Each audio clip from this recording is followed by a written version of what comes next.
राम. सद्गुरू श्री ब्रह्मचैतन्य गोंदवलेकर महाराज यांचे प्रवचन 4 ऑक्टोबर. भगवंताच्या संयोग वियोगातच खरे सुखदुःख आहे. हल्ली लोकांचे हित करण्यासाठी जो तो झटत असतो, पण आपले स्वतःचे हित साधल्याशिवाय दुसऱ्याचे हित आपण काय साधणार?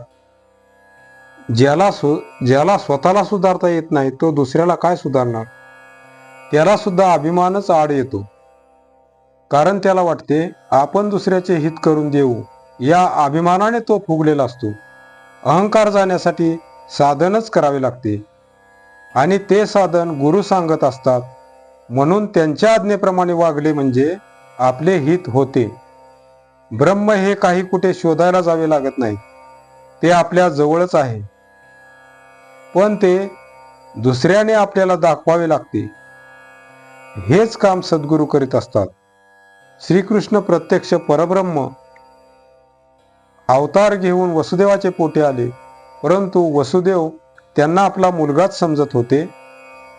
तोपर्यंत प्रत्यक्ष परमात्मा घरी असूनही ओळख पटली नाही.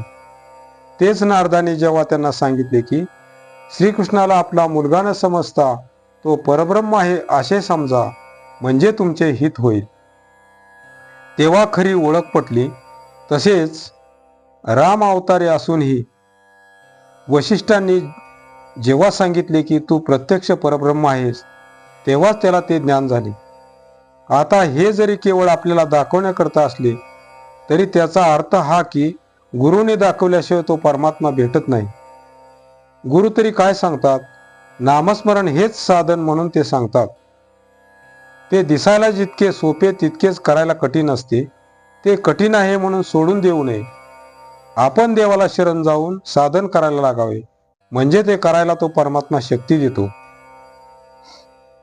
जगात खरे सुख नाही आणि दुःखही नाही. जगात सुखदुःख आहे असे जे आपल्याला वाटते ते अपुरे आहे, ते तात्पुरते आहे. खरे सुखदुःख भगवंताच्या संयोग वियोगामध्येच आहे. खरे पाहता आपली बुद्धी लवचिक आहे.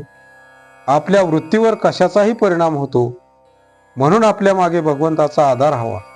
आपण त्याचे आहोत आणि जे जे होते ते त्याच्या इच्छेने होते असे समजून वागावे.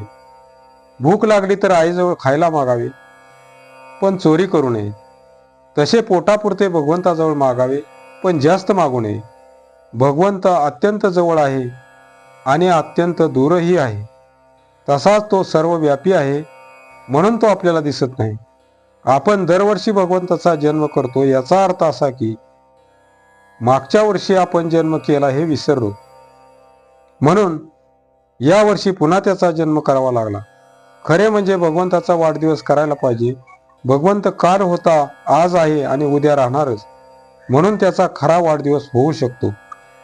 भगवंताचे अस्तित्व आपण जागृत ठेवले तर दरवर्षी जास्त उत्साह वाढेल आणि आनंदाचा वाढदिवस होईल. आजचे बोधवचन: राम नाम जाना अक्षरे 2, गुरुमुखे करावी ओळखण. जानकी जीवन स्मरण जय जय राम. श्रीराम जय राम जय जय राम.